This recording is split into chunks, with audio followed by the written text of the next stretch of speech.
We all want to be accepted. We all want to be part of a group of people who value and care for us. The question becomes, where do we find our people? Where do we find acceptance in our lives? Now, the truth is that we all find identity in a lot of different places. But generally speaking, our initial sense of belonging comes from our inherited identity, our ethnicity, our race, our nationality. Now, for many people, this is the end-all, be-all. I know that for my grandmother, who I spoke about at the beginning of this episode, heritage meant everything to her. She let my mother know in no uncertain terms that she was to marry a white, European, Protestant male from the South. This is really common among parents all across the world. They lay these expectations on their children that they should marry a certain type of person.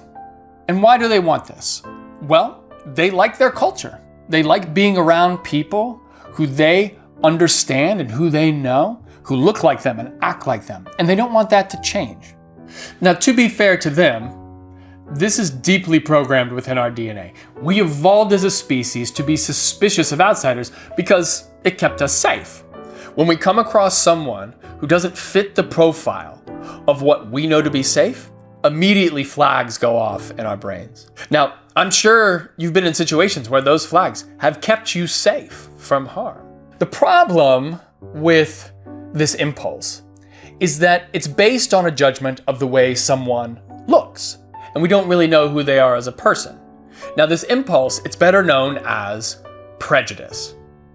The issue with prejudice is that it can very easily become intertwined with our identity. Anybody who looks like me is good, everyone else is bad. Now, this type of black and white thinking, it certainly makes the world easy to navigate, but it definitely comes with a lot of distrust.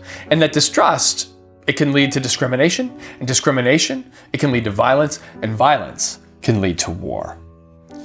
This is why it's really important for us to open ourselves to other cultures and ways of thinking.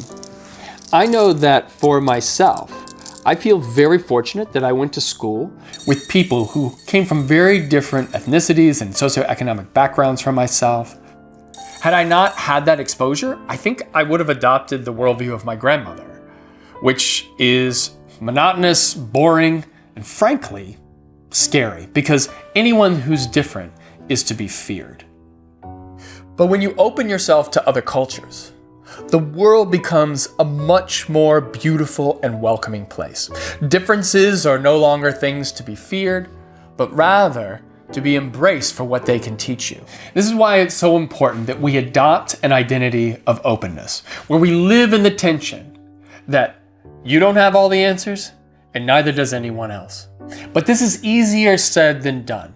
And to explain why, I want you to join me upstairs.